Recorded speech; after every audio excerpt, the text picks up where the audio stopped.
they can join us. Okay, well, thank you everyone for joining us. Before we get started, everyone's going to be on mute. This will be recorded, so if you're on the list, I will send you the recording in a couple of days. This is usually a very informal session.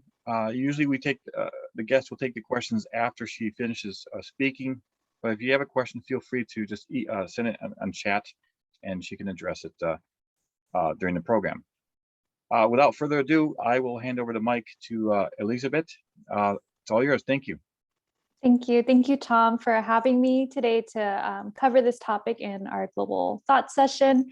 My name is Elisabet Raquel García. Welcome. I recognize a couple of you here today. Thank you so much for coming. Today, we're going to be talking about the gendered experiences of students abroad, which is an oftentimes taboo and unheard of topic, or unthought of, or unconsidered, or basically just kind of hidden under the table.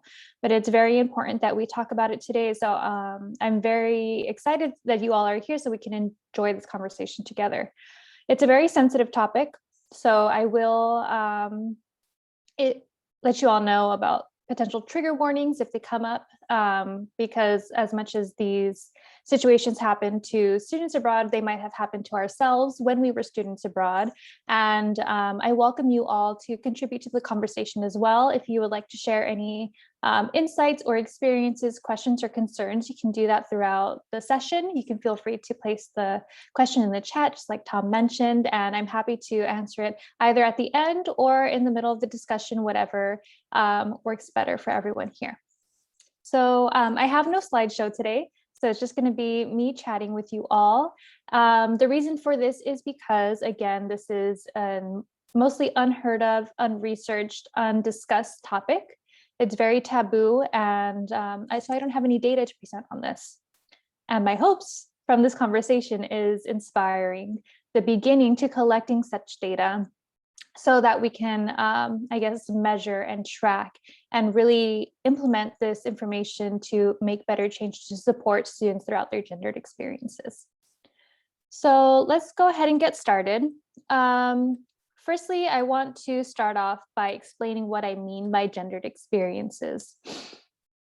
Students of diverse genders have diverse gender experiences, and under this umbrella of gendered experiences, I would list things like experiences regarding to their sexuality, to their sexual orientation, and to their gender. And this includes for students who are of marginalized genders, just as much as not marginalized genders. So for example, gender nonconforming students have gendered experiences, women have gendered experiences, and even cis men have gendered experiences as well when they're abroad. Today, we're mostly going to be focusing on the experiences of more marginalized gender identities, particularly gender nonconforming students, genderqueer students, and women. So yes, we'll go ahead and get started. The information that I'm presenting today in today's conversation is mostly information that I've lived through and that I have been confided in by other students and study abroad alumni. And it's information that I've mostly held to myself throughout this time for the same reasons why students do not share with their study abroad staff or program coordinators. So I don't know if many of you are here because you saw the post that I made promoting the event the other day, which listed a couple of, I would say, shocking and really moving, or I guess, what's the word? Eye-opening statements that students have made and confided in me as their peer advisor and as their friend, and even as a lot of people know me as study abroad girl. So they just reach out to me and we chat about study abroad all the time. And people feel comfortable enough to share with me their experiences. For these reasons, I always keep the people who share these experiences with me anonymous to protect their identity and also to respect their privacy. So I won't go into details about each statement that was made to me, but I will offer some context around them. And I guess I can go ahead and start with mine. We can start off with a story because I'm a storyteller and I love stories. So this topic is very important to me because I myself was a first-gen low-income student, turned 4 times study abroad participant, and now I'm a global education DEI specialist. But back when I was a study abroad student, I also experienced some gendered experiences that I never told my program advisors about. And they're very, when I tell people about them, they can be shocking or maybe even unbelievable. And sometimes I think about the things that I experienced during my study abroad, and I can't believe that I survived those things. And I'm living to tell the story. And my study abroad staff has no idea that it happened to me while I was on their program. So I can begin with the story of the time when I studied abroad in Mexico as a first-gen low-income student. My first time studying in Mexico, or actually living in the country and being there for a while, a student with low Spanish language skills. I was still learning at the time, though I am now fluent. And it was my experience as someone who was re-immersing in my culture because I am Mexican as well as Chilean. So it was a very special and unique experience for me. I also fit into the local culture because of the way I look and the way that I act. Some people thought I was a local Mexican student who was there. Other people can obviously tell that I was coming from the United States. Either way, I was a young woman living in this country. And towards the end of my program, I had decided to go and travel to another city by myself. So I became the single solo female traveler and easily a target. I did do the correct protocols that my program provider set in place for me. So that included logging into our online account and notifying where exactly I was going to be at the time, or at least I believe I did, and I hope I did, because we weren't allowed to leave our city or the location where we were studying abroad without notifying our program provider. And there were certain regions in the country that we weren't allowed to visit for safety reasons. So I had to take those proper protocols, and from what I remember, I think I did, and I really hope I did. I was conducting field research in Oaxaca, and I wanted to go to a concert really, really bad in a city called Guanajuato, Mexico, which was a bus ride away, and nobody wanted to go with me. So I got on the bus and I went away for the weekend. Very interestingly, it was my first time in the city of Guanajuato, a very small town with a colonial style to it. So I was new to the city. I was alone. I was lost, and I didn't know where to go. I did have my cell phone with me, but like study abroad students, we don't have data unless we're connected to Wi-Fi most of the time. So when I arrived in the city, I was lost, and it was nighttime, and I had no idea where to go. I'll just fast forward from here. Essentially, what happened to me during this time while I was staying there as a solo female traveler, while still in my study abroad program, I went away for the weekend. I stayed in a hostel by myself, which is fine to do, but there are certain risks that we should be informing our students about when it comes to traveling alone as a solo female traveler and staying in a hostel alone without a proper cell phone connection and service. What happened to me is very unique. I doubt that this happens to many students on their study abroad program, but I was actually pursued by a wanted murderer and somebody who committed femicide. Femicide is the murder of women for being women. And Mexico is, I think, the #1 country in Latin America when it comes to femicide rates. The person was a volunteer at the hostel who welcomed me and who was supposed to help me with my rooming situation. But little did I know that he was a volunteer at the hostel because he needed a place to live, because he was on the run from the Mexican police because he had just committed a murder 2 weeks prior to me being there. And as a young solo female traveler, I became an easy target for him to pursue.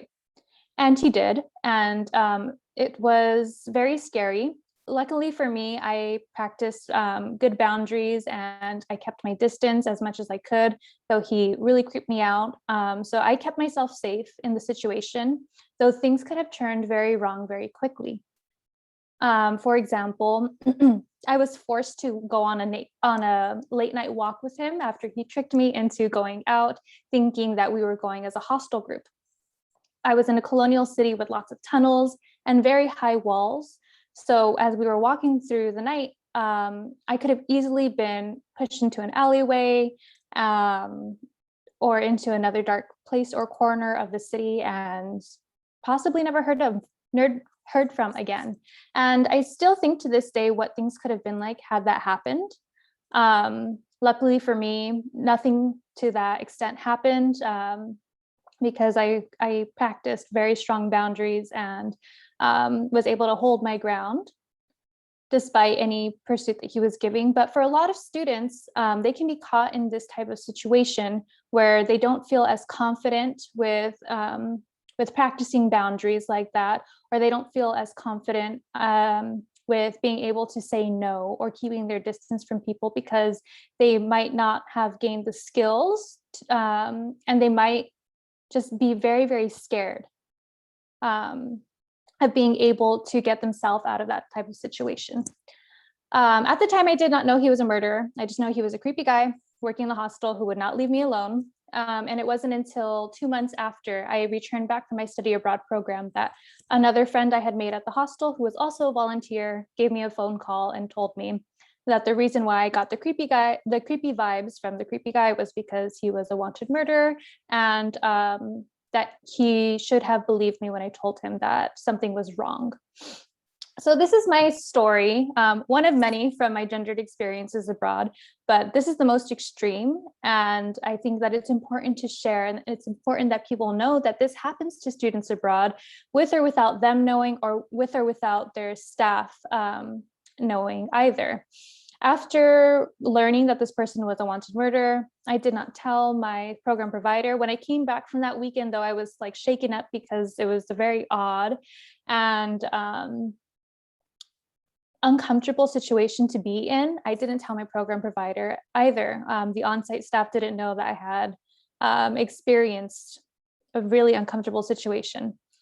And this is partly due to the fact that I didn't know what kind of situation I was really in at the time. I spoke to some of my peers and they were shocked, but they didn't really say much about it because they too were experiencing some other of their own gendered experiences. And 3, I didn't think that it really mattered for me to be telling my program provider or study abroad staff this information.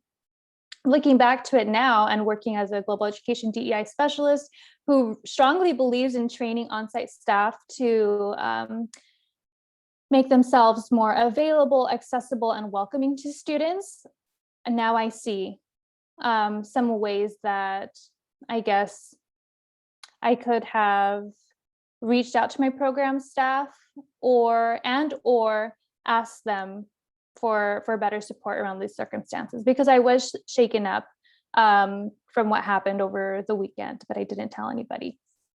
So that's just one of many gendered student experiences that people are experiencing while they're on study abroad programs that they don't tell anybody. This is my most extreme example. I have others, such as almost being kidnapped while on my study abroad program because I went on a date with a local. That's a whole other story. And there's other things too, like for example, when I had a medical emergency regarding an issue with my uterus, I didn't tell my program provider or staff about that either because it felt like something very personal and kind of embarrassing, especially coming as a young woman on this program. So it's these types of issues that I've experienced, which brought me here today to talk a little bit more about them as well. My issues my gendered experiences are informed by my time abroad as a young woman, in particular a young queer woman, which adds layers to the context. But there are also gender nonconforming students, trans and non-binary students who go abroad as well, and who have their own unique situations and their own unique experiences that they also aren't sharing with their program staff and advisors for other reasons. For example, I know from personal experience with sharing space and community with gender nonconforming, trans, and non-binary students abroad that a lot of them might often experience misgendering. Misgendering means that they are referred to a different name, pronoun, or gender identity that they don't identify with, that is not their gender identity, based on like the perceived notions of what gender they should be. And this can come off as very homophobic, transphobic, and just overall biased, prejudice, and unwelcoming for study abroad students. And sometimes this comes from study abroad staff themselves, on-site support who might not know how to best, I guess, create a welcoming environment for all students, particularly gender nonconforming, trans, and non-binary students, how not to check their language and make sure that they're taking the correct steps to make sure that students feel safe, warmed, and welcomed in the space that they're providing. So these are some issues that we also need to address. For example, if a student is placed, if a trans, gender nonconforming, or non-binary student is placed in a host family who's not accustomed to hosting students of diverse genders, and they're constantly misgendered, but if the student wants to go and speak to the on-site staff who also doesn't understand the issue at hand, how are they going to feel supported, safe, or welcome to bring this issue to front? Which is a common reason as to why these students don't bring up these issues at all, and which feeds into the ever-ending cycle of data not being collected on these issues and reports not being done on these issues, and it just becoming invisibilized, but they do happen. So that's just a note on gender nonconforming, trans, and non-binary students, because it's very common. It's a very common experience for these types of students. And we send more gender nonconforming students abroad than we think. I know that some program providers might collect data on gender or sex of students, but even that, if it's not being inclusive enough to account for gender nonconforming, trans, or non-binary students, that's already the first point in, I guess, miscollecting data on these students and being able to properly document them and their experiences. So that's very important. If your program provider is not currently listing an option that's inclusive for gender nonconforming, trans, or non-binary students, that's the first misstep in being able to recognize these issues at hand. So that's just a note on those types of students. Moving forward, I guess I will talk about some other more extreme examples, but I guess let's go with some common ones, and then I'll go on to the two more extreme examples that I have. I'm actually here today because Tom from Abradia, he invited me to speak on a topic. First, our conversations started out with machismo, which is a term for Latin American macho culture. And it kind of evolved into this greater conversation about the unheard of gendered experiences of students. A common experience that many students have, particularly women and gender nonconforming students, is having to deal with local culture's own macho culture, or own form of gendered and genderizing culture. I mostly have experience in Latin America, so I can speak on this. Latin America does have a very strong, we call it machista culture, where machismo is very strong and at the forefront. And this includes everything from having very strict defined gender roles, where women are expected to be in the kitchen, not get an education, definitely not be solo female travelers, not be opinionated, and not be educated.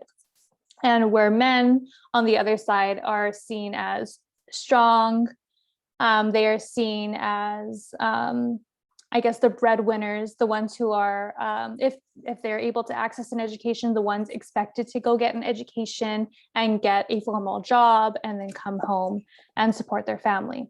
So when students are taken from their more, I guess, open-minded and accepting culture that we have in the US for the most part around gendered culture and gendered experiences, going to something more extreme like that can cause a couple of issues for students because they might not know how to handle being in that situation or environment. For example, if a student from the US that we are sending abroad is very empowered, let's say, for example, an empowered young feminist who studies humanities from the university, from which my understanding is that most students that we send abroad tend to be young women in the humanities. If we're sending a student like this into a culture that is strong, that is very machista or very male dominant, we'll say, cis man dominant, it can be a real struggle for them to be able to navigate what it's like to be a strong, opinionated young woman in this country and culture. For example, I myself caught myself in a situation in which I was that young, strong, opinionated feminist sent abroad in a program in a new culture that I wasn't aware of. Or I wasn't aware of how strong the machista culture could be. And of course, I got myself into another gendered experience situation that could have gone very wrong very quickly. I'll just use myself as a quick example, but essentially I was studying abroad in Brazil on the beach. I was just having a beach day and I noticed a group of guys, could have been a gang, could have been a group of friends who started picking on a local vendor and were stealing his stuff and like pushing him around. And me, of course, the young, strong, opinionated feminist, went up to confront them. And things could have turned very ugly very quickly because they wanted to push me and they started insulting me. And of course I cried because it was a lot to take in at the time. But for students who are putting themselves into this situation where they're placing their values, which they have the right to have and to enact on, they can be putting themselves into danger if they're acting on them in situations where it's not safe to do so. For example, in that situation, things could have gone pretty badly, pretty quickly if they did decide to, I don't know, do something about me, to shut me up in that situation. So I see that more as a common experience that a lot of women or gender nonconforming students may have, which is bringing in their values coming from the US, mostly as open-minded and oftentimes feminist-minded people coming into new cultures where they're trying to navigate what it means to be who they are and not compromising their values when they see situations like that. But if they don't compromise their values, they may be compromising their safety. So this is a greater discussion that we need to be having with students, where it comes to having to decide, do you want to compromise your values or do you want to compromise your safety when you're put into these situations? And we have to remind students that their safety and well-being is their first and foremost importance, always. And I don't see enough of that. I've gone on 4 programs by now, and I haven't seen any of that in any of the programs that I've been on. I have seen some variations of orientations where we touch on what it's like to be a woman in this country and culture. And from my experience, they have not been so great. A lot of the orientations have been mostly about don't wear this outfit in public and just keep your head down and don't talk to men and don't entice them and you'll be left alone. And that is not the type of advice that we should be giving to students. I remember when I got that orientation on one of my programs, a lot of us students who are women and gender nonconforming students, we were really upset. We were so upset that we were basically told like, hey, it's your fault if you get assaulted or if you face violence from men or anybody else in this country based on your gender. So you just, you dress appropriately, don't drink, and don't go out, and you'll be fine. And students have the right to express themselves in the way that they would like to when it comes to their form of dress, the way they act in the activities that they do.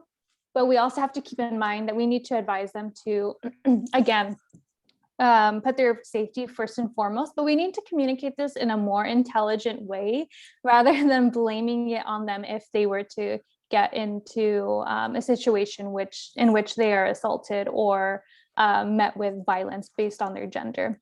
Now, there's certain situations like in more extreme cultures or countries where dressing norms are very important. For example, countries maybe in the Middle East or who have more conservative minded cultures. In that case, I feel like it would be more appropriate to really hone in on the importance of dressing a certain way. However, in other situations, like for example, I was in Latin America and what they were telling us essentially was like, don't show your legs and you will not get sexually assaulted. And if you get sexually assaulted, too bad, essentially. So we need to come up with more intelligent ways to be able to inform these students and have them feel empowered to take the right action when these things come up, and also feel safe enough to come and inform study abroad staff if these situations do occur. Because, for example, when we were given that orientation and they basically told us what I've repeated a couple of times, that just don't dress a certain way and you will be fine. And if you do get sexually assaulted, that's your own fault. If a student hears that, they're not going to feel safe to come to study abroad staff when those situations do happen. Everything that we do as on-site provider or on-site staff and on-site support and program providers creates this, I guess, invitation and welcoming for students. And makes them feel safe or unsafe to come to us. So yeah, that was just my point on that. I think that is really, really important that we start building more spaces of community inclusion and belonging for students where they feel safe enough to come and talk to on-site staff and program support about these issues as they arise, because they are definitely not going to talk to us if they're not feeling adequately supported in the way we speak to them in the first place, or even market ourselves or share our values. On that note, I know we're almost at the half-hour mark, but there's one more I guess, more extreme versions that I want to talk about before, and it's related to creating safer spaces to be sharing information. And then we can move on to questions or just open discussion if you all would like. So that was the more generalized experience that I feel a lot of students have when it comes to having to decide to compromise their values or put their safety first and foremost, which they should always put their safety first and foremost, but some of them might not have I guess the skills, the know-how, or the desire to put their safety first and foremost when they have very, very strong values. Now, moving on towards the more extreme examples, two that I would like to share with you all today is related to how students don't want to come to study abroad staff to share what's happening because they are absolutely terrified that if they do come to study abroad staff, they will be sent home or they will be shunned or they will be blamed or XYZ. Two examples that stick with me a lot are experiences that my fellow peers, and actually they were two of my friends who studied abroad because I encouraged them and to study abroad. And when they told me what happened during their time abroad, it was really disheartening to know. And I kind of even felt a little bit of responsibility for that, even though I know that I shouldn't. But two very extreme examples of what happens to students abroad that they're not sharing with their staff, but they are telling their friends about is one, some students might have to enact in survival methods of making money while they're abroad if their financial aid becomes compromised or if their money runs out.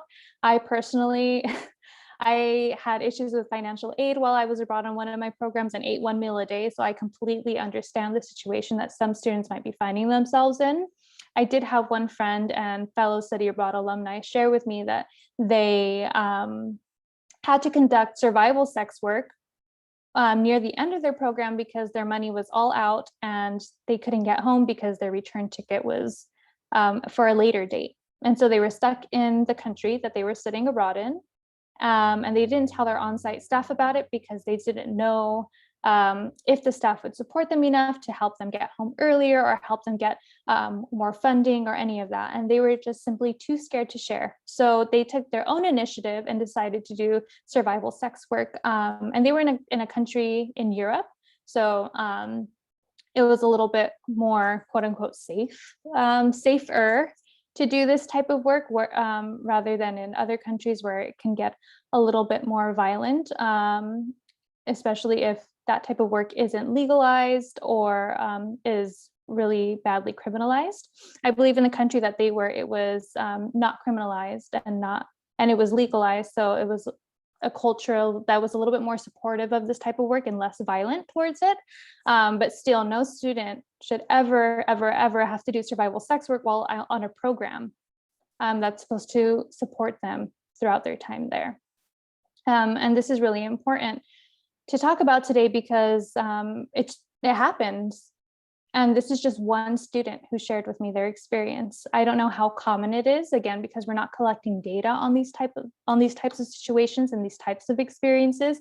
And we need to come up with an intelligent way to collect this data that in a way that's sensitive and understanding and promising not to, I guess, get the students in trouble or have them feel endangered. Another example that I would like to share with you all today is a student who told me that they had to, and please excuse if this could be triggering for some who are here or some who are listening or some who are watching. I know that it is a great fear that many students with uteruses have when they're going on study abroad programs in countries where abortion is outlawed or banned. But I did speak to a study abroad alumni and friend and peer of mine who shared that she actually had to get an abortion while she was abroad, but she was studying abroad in a country where it was outlawed and banned. So that is an extremely terrifying situation to be put in. Fortunately enough, she was able to go to a different country to realize her medical operation or medical need that she had to undergo. But this is something that she did not share with her program provider either, out of fear of being kicked out, out of fear of having her parents notified, out of fear of being shamed or shunned or blamed for being in that situation. In situations like this, it's also very important for students to be able to feel welcomed and invited enough to share, their needs and the situation that they're in, no matter how dire. And I guess it can be tough for program staff to always know what's going on with each student. But that's why I recommend that maybe doing weekly check-ins with each student or just making ourselves more accessible and more available and more inviting and more welcoming to students can help with that. Last, I know that I mentioned I would only say two more extreme examples, but one common one that can be considered extreme, but it is why it's a more common experience than people think, is that a lot of students also experience sexual assault in general while they're abroad, and that can either come from locals or peers. And I actually just finished having a conversation with a friend about this a little bit before this chat, and students don't report it to study abroad staff because they are terrified of having to go through the Title IX process.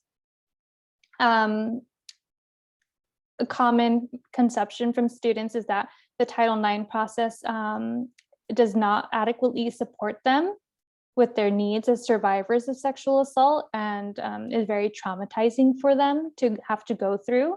So they simply don't share because they don't think that it's worth it. They don't think that they'll be believed, and they don't think that anything can be done about it. This experience of sexual assault is very common on programs, especially when it comes to, I guess, programs where students are partying a lot or consuming alcohol, and in some situations, even drugs. And this is not the fault of any student who consumes alcohol or drugs at all. It's always the fault of the perpetrator of the sexual assault and violence. But oftentimes when students come forward, they might be told, well, what were you wearing? What were you What were you doing? What were you drinking? Who were you with, etc. And this type of interrogation can cause them to feel unsafe and unheard and unsupported when coming forward to program staff. So that was just the last one that I wanted to share with you all, because it is more common than not. And a solution to, or I guess, a solution to better supporting students during these types of experiences with sexual assault could be, again, in the orientation phase or the pre-departure orientation phase or the on-site orientation phase, is to inform them of ways that they can practice safer having fun activities, safer advice, and to use language and conversation that is more warm, inviting, and supportive of them. Because students can tell the difference between somebody who uses language saying, don't drink, don't party, and don't go out with strangers, obviously, but and don't get out of control, versus have fun, do what you would like, have a great experience, and you can always come into my office and speak to me if you're ever having any trouble. There's a very big difference between these two types of tones that on-site staff can set for students to feel safe and welcomed enough to come in. So that's essentially what I had to share with you all today. Please excuse that I did not have slides, again, because there isn't a lot of data collected on this information. And my hopes from this conversation is that people become inspired to start collecting data on this type of information, and we can brainstorm to come up with intelligent and sensitive ways to collect this data without compromising students' identity, safety, or I guess, sense of integrity when sharing this information. I know that even if we try to collect this data from students, they still might not share, because they still don't trust data collection systems, because they think that their names will be found out, even if we say that it will be collected anonymously. So maybe we should get together sometime, any one of us here or anybody who's listening, and chat through some intelligent ways to collect data in a way that's sensitive. So that way we can start tackling these types of issues head on. If anybody has any questions, comments, concerns, or if they want to share anything at all, I welcome you to feel free to unmute and just go ahead, or you can place it in the chat as well. Thanks, Lisa. Before we take questions, I wanted just to launch the poll just to see what people have to say. We talked about some areas that the field of international education should be addressing more often. I think we're seeing more of that with the using the field of international education as an anti-racist tool. But what other areas should be addressed, by the field? So I'm just curious to see what people. What our colleagues here would be saying about these things. I think you did a very good job, Elisabet, about just focusing on the gendered aspects. And I see someone just had mentioned identity, because that's extremely important. And I'm very happy that the international education is finally addressing these things. We'll have to see. Boy, it's going three. I think identity. Okay, yeah, racism. Good. Yes, identity, racism. Absolutely. Okay, 6 out of 6. So it's just a 50% between identity and racism. So I think we see what these are. These are the two issues that are really important in the field. So I'm happy to see that. I just entered, just so that people know, the neurodiversity on that, because until a few weeks ago, I'd never heard of that term before until I read an article. And I see this is another area that the field, I think, really needs to address. And the more alarming one, to be honest with you, is the sexual assault. I have talked to a lot of colleagues of mine, and I was stunned by how many, practically all of them had said that they were assaulted sexually by other people in the field of international education. So that is something, I guess it's something that the field doesn't, it's not really tracking. And it has to, I think, for the safety and well-being of our colleagues. Unemployment I had put there because that's something I've been passionate about, just trying to make people aware about the issues and challenges that unemployed international educators have. But I'm glad that we've identified, you know, identity and racism, and certainly we have a long ways to go in that in terms in the field. Okay, but enough from me. Does anyone have any questions or comments or insight, observations? I do, yes. So I'm curious, and something I've been thinking about a lot is, how do we tell these stories, and how do we prepare students for sort of the possibility of these sorts of events happening, and telling them, you know, what to do in that case, and that they can come to us without scaring them away. Because certainly if we're giving them examples of, here are things that have happened to past students, and here's what they could do, or here's what resources you could avail yourself of if these things happen, there are students who are going to just decide that it's not worth the risk at all, and they just don't want to do it. And so how do we strike that right balance is something I've been thinking about. I don't know if it's anything there are any real answers to at this point, but it is, I think, a question worth asking. Thank you, Joelle. It's a question that I think about oftentimes as well, because we want to strike the right balance, like you mentioned, of both informing students, but also not scaring them. So I don't think that sharing students' stories with prospective study abroad students is necessary. We don't have to say like, oh, you're interested in studying abroad in this program. Well, XYZ has happened to XYZ types of people in this program, so you better beware. I don't think that that's the approach that we should be taking at all. I think maybe we should take an approach more where we can offer resources, information, and support to students up front. So rather than saying, for example, there is an X percentage chance that you will be sexually assaulted on this program, we don't have to say that. We can just say, welcome to the program. My name is XYZ. This is my identity. These are some things that I'm passionate about. And here are some resources regarding, I guess, these topics. If you ever need them, you can always reach out to me and I can put you into contact with them, and or we can talk about it more. My doors are always welcome.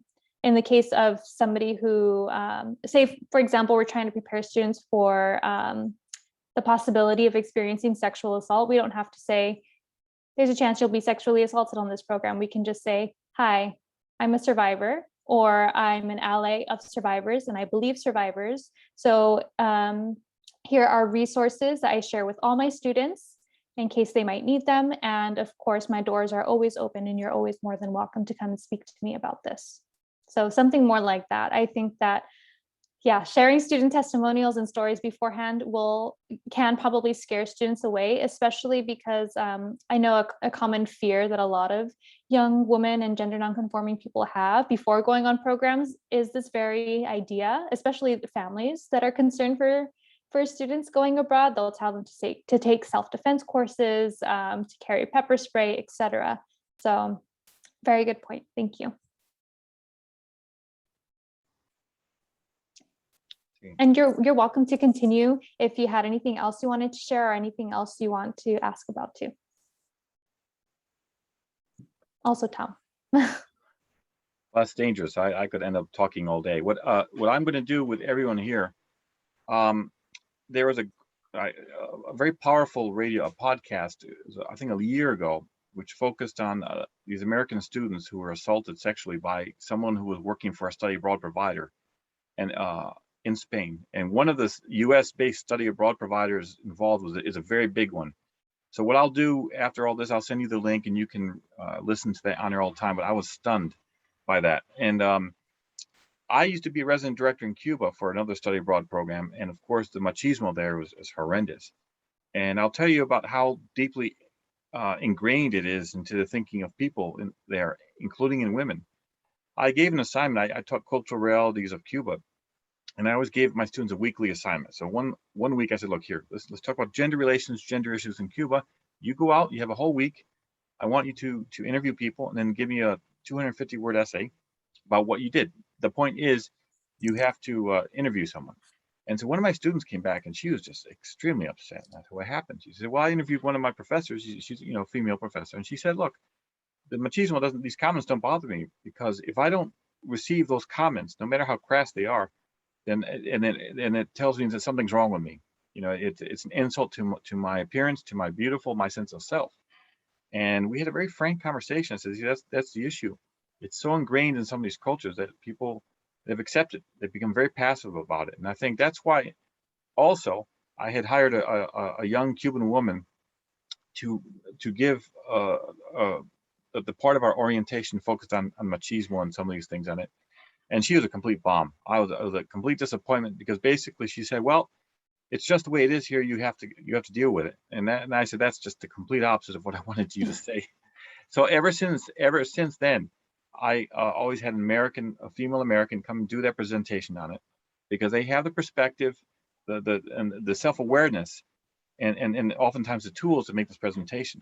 I think, and you touched on this too, Elisabet, when you do go abroad, you have to make sure that people are trained for this. And oftentimes they're not. They usually assign something casually, or as you say, look, hey, you need to avoid any bad situations, don't go out alone, watch how you're dressed. Like, no, you need to have someone who's trained and who has that perspective. So for all of our programs, and Elisabet, you and I will be working again down the road on these, because we want to tighten up the aspect of our on-site orientation sessions. And for me, it has to be an American or someone with enough experience to really connect and to provide the safe space, and more importantly, to provide a resource with students there. Again, one of the other things that we always do in all of our countries, we hire a female doctor. I said that's extremely important, because sometimes students may want to meet with the person without letting me know, and I have no problem with that. You have to have your privacy, and you have to have the comfort level. So these are all discussions, I think, points that need to really be reviewed by the larger international education field that we'll have to see. Now, enough of me, because I could talk until who knows when, but I'm going to pick on Hannah. I see you, Hannah, there. I see your picture. Do you have any observations or comments? Sure. Yeah. Thank you both so much for this conversation. It's definitely been an interesting one to listen into. It's definitely a topic that I've thought about a lot myself. I'm a past study abroad student, two-time study abroad student, and a professional in the field as well. And hearing, a lot of what you're saying, something that comes up for me, I think something that the field as a whole definitely needs to be thinking about and paying attention to as well, regarding gendered experiences, as well as, other topics that you might have listed out on that poll, I think is the presence of colonialism. And I think including US perspectives can be important, especially for students to feel a sense of belonging and understanding of kind of what they're getting into. But I do think the local perspective is, what study abroad and global education is all about. So I just want to emphasize that point, that is, what we're all here for ultimately. And I think, Elisabet, you had definitely touched on this earlier, of talking about belonging. And I think that is definitely a piece that allows for us as professionals in the field to create spaces for students to be able to have hard conversations. And I think, again, that's also what study abroad experiences often lead to. So creating that space, and something that I've often thought about, Brene Brown speaks to the difference between belonging and fitting in. And I think her concepts around that is really relevant to the work that we all do. Belonging being students showing up as themselves, and that is all they are expected to show up as. And fitting in being they have to assess their surroundings and adjust accordingly. And I think both are at play when thinking about study abroad. And I think having conversations, especially with in-country staff, being able to set those boundaries of saying, you belong on this program, we are here to support you in whatever ways you need. And if you ever have an issue, we are safe. And of course, there's only so much that staff members can do to be able to create that. And they can't decide ultimately if they are creating belonging on a program. That's definitely at the student's discretion. But also preparing students to have to fit into their host culture. And again, pointing to colonialism, I think that that's also important for them to be prepared to sometimes have to set aside certain things. And Elisabet, again, as you said, maintaining safety is always important. And sometimes that does mean either, setting aside values or making different decisions than you might in other situations. But I think having those conversations from the staff side and creating that space for students to have difficult experiences, which we can never fully prevent, but creating the space for them to feel supported and making sure that they have resources to be able to both lead to a sense of belonging as well as safety while on program. So those are just a few thoughts that I'll throw out there, and I appreciate the conversation. No, thank you, Hannah. You pointed out some really important topics that we need to continue touching on, and I really appreciate that you shared them. Well, does anybody else have anything that they want to touch on or share? I want to thank you all for attending this session today and for sticking through to the end, so that way we can talk a little bit more just among us. It means a lot. And I'm happy that we were able to have this discussion and conversation today, because it's one that's long needed in the field, and that's far too hidden or taboo that nobody wants to address. So thank you for addressing it with me. Thank you. I do have one more thing that I was thinking about, if we don't mind continuing the conversation just a little bit. Sure. It is sort of this question of safety versus values, and how just the complexity of that. I bring it up because I was actually in a situation where my host dad in a study abroad situation assaulted me. And he did so twice. On the first time, there was nothing I could have done about it. And the second time, I could have done something about it. But I was trying to do the math in a split second of, if I do something, if I defend myself, will I be safer? Will I be in trouble? Either with the program that I was on, or with like local government, depending on what happened with that. And how do you do that math? And what is actually safer in that kind of situation? And I think that's also a conversation that can be very, very complicated, of course. And I imagine I'm probably not the only person thinking about that kind of thing. I'm sure there are other people, unfortunately, who had similar experiences where they had to sort of weigh, is doing the thing that will make me safer going to get me in trouble? And how do we strike that balance? And how do we handle those very complicated sort of split-second decisions that people have to make? Mm-hmm. I see that Hannah put something in the chat about calculating assessing risk is challenging on programs, especially in new cultural contexts, and I absolutely agree. And like you mentioned, in these split-second moments, we might have to decide, or students will have to decide, do I put my safety first and foremost, or do I have to compromise my values to keep myself safer? I think that talking to students about risk assessment itself is an important topic to help them start thinking about these topics early without scaring them. Like we've mentioned earlier, like we're not going to tell them, hey, you have to do risk assessment because you might be physically or sexually assaulted, and you have to choose in that split second if you compromise your values or if you compromise your safety. We don't have to mention that to them. We can just start introducing them to risk assessment and start having these more complex conversations about values over safety early on, without having to mention the, I guess, explicitive context or examples, so that way they're not scared. But I do think that assessing the risk with them before, introducing them to that concept early on, can help them when they're in that moment and they have to do it themselves.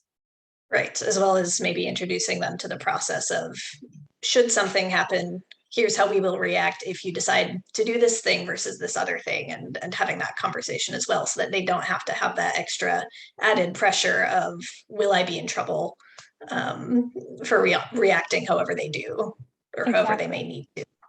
Exactly. And I do want to mention that even in the case where, for example, we will have to like mandate report some type of incident or something to that extent, I don't think that we have to tell students right then in the orientation, like, oh, if you experience this this explicit thing, we're going to have to do this process. I think that it should really always be centered around, my doors are always open to talk about whatever you need, and you can trust in me to take care of you, type of thing. Right.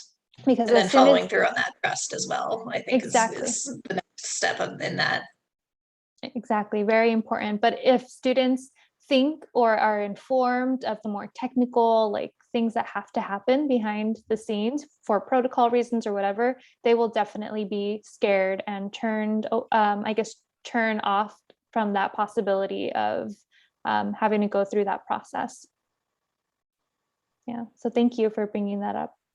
Sure.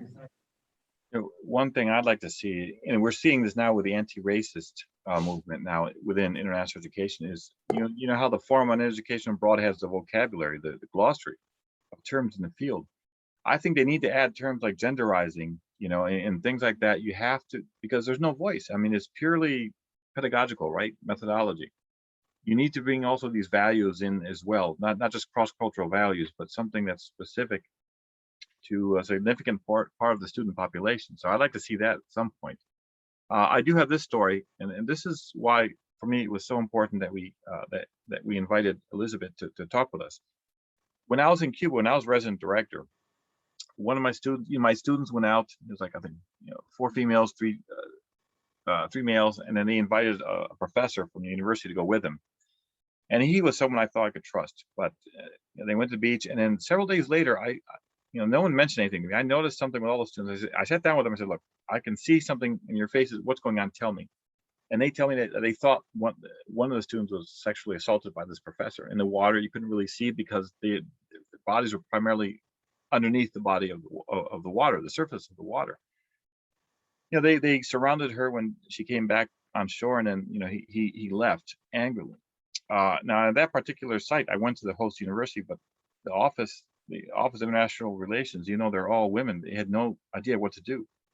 So I talked to a colleague of mine, a resident director from another program provider. She's American. He said, "Oh, Tom, you can just you can make your own day after pill. All you need to do is combine these different medicines. I learned this on YouTube. You could do that." And I said, "Absolutely not, because I'm not a doctor. I'm not a pharmacologist. Absolutely not." But see, there's no oversight whenever programs are abroad to do these type of things. That's why what Elisabet was saying is it's absolutely training and preparing the staff and resident director is absolutely key, because sometimes the host institution will not be as helpful of a resource as you'd want it to be. I learned a lot in my time as resident director, and it's something I keep thinking about, and I think that's why we'll keep having these conversations. Not to do a promo here, but our next we're going to have a global thought speaker about another week. She works with gender equity in Colombia. She's actually a lawyer, and she's a professor at the university there. So we'll I'll certainly let you all know about that. But anyway, again, I could talk all day, so I'll stop. Elisabet, any final words? Any final thoughts? No, that's it for me. Thank you all so much for attending, and thank you, Tom, for having me and for sharing this space to have this really important discussion today. Thank you. All right, well, thank you. And then just let you know that coming up tomorrow, you had mentioned the colonialist ideology and study abroad. Dr. Rio Moreno has wrote a very good article about removing the colonialist ideology from study abroad. I'll send that link to all of you after this, but she's going to be joining us tomorrow along with Daniel Greenberg from Earth Deeds. And it's just gonna be a fireside chat, pretty much like this. No formal debate or anything like that. It's just gonna be talking about the 2 programs, their perspectives. So I invite you to join us then. And again, it's something I'm very passionate about. You don't have to do anything with it. Although if you could forward this information to others, that would be great. I have 2 friends who founded the school in Afghanistan, and they had to move to Rwanda once the Taliban returned to power. So if you could just forward this information, we're trying to raise some money for them, just to get them, be able to get their housing, their food, their supplies, and things like that. It's a great school, and the founder actually spoke to us last year, and she really is an inspiring figure. So thank you very much. I see everyone's pretty much left, so I think that's the sign. So thank you, Joelle. It was nice meeting you. Thank you again so much for your time. And Elisabet, thank you so much for your time and for your thoughts. I think this is a conversation the field is going to eventually have to take up and have more frequently. Okay, so thank you. Thank you very much, everyone, and have a nice day, and we'll be in touch. Okay, thank you all. Thank you. Have a